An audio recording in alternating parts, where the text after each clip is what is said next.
Hi అండి. పచ్చళ్ళు మేము చెప్పాను కదా, పచ్చళ్ళ బిజినెస్ మేము స్టార్ట్ చేసామని. సో ఏంటంటే మా వదిన ఈ విధంగా పట్టారనమాట.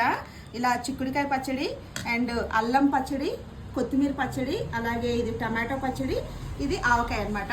సో మీరు ఎవరైనా ఆర్డర్ చేసుకోవాలనుకుంటే చక్కగా చేసుకోవచ్చండి. అంటే మీ మేకింగ్ వీడియో అనేది నాకు కొంచెం మిషన్స్ బిజీ వల్ల అందుకే నేను మేకింగ్ వీడియో చేయలేకపోయాను.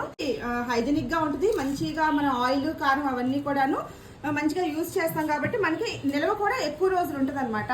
సో ఇవి నిల్వ పచ్చళ్ళు అంటే మనకు తెలిసిందే కదా, మనం మంచి కారము ఇంకా ఆయిల్ అవన్నీ కూడా మంచిగా వాడతాం కాబట్టి. సో అలాగే నాన్ వెజ్ పికిల్స్ కూడా మన దగ్గర అవైలబుల్ ఉంటాయండి. ఎవరైనా ఆర్డర్ చేసుకోవాలనుకుంటే మీరు మన వాట్సాప్ నెంబర్ ద్వారా మీరు ఆర్డర్ అయితే ప్లేస్ చేసుకోవచ్చు. మనకి ఏంటంటే ప్రైజెస్ కూడా రీజనబుల్గా ఉంటాయండి. సో చూస్తున్నారు కదా మీరు, కొత్తిమీర పచ్చడి ఇవన్నీ జస్ట్ మీకు చూపిద్దామనే ఉద్దేశంతో ఈ విధంగా మేము బౌల్లో వేసామన్నమాట. మొత్తం ఒక 5 రకాల పచ్చళ్ళు అయితే మన దగ్గర అవైలబుల్గా ఉన్నాయండి. సో ఎవరైనా ఆర్డర్ చేసుకోవాలనుకుంటే మీరు ఆర్డర్ చేసుకోవచ్చు. మినిమం ఆ 1/2 kg నుంచి మీరు ఇంకెంతైనా అనమాట. బల్క్ ఆర్డర్స్ కూడా తీసుకుంటామండి. సో తప్పకుండా ఎవరైనా ఆర్డర్ చేసుకోవాలనుకుంటే మన వైజాగ్లో ఉన్న వాళ్ళు కూడా ఎవరైనా రావాలి అనుకున్నా నేను అడ్రస్ షేర్ చేస్తాను, ఒకవేళ రావాలనుకుంటే. లేదు అంటే ఆన్లైన్ ద్వారా మేము వైజాగ్లో ఉన్న వాళ్ళకైనా సరే ఆన్లైన్ డెలివరీ అయితే చేస్తామండి. సో ఈ వీడియో నచ్చితే తప్పకుండా ఒక లైక్ అయితే చేయండి. Thank you.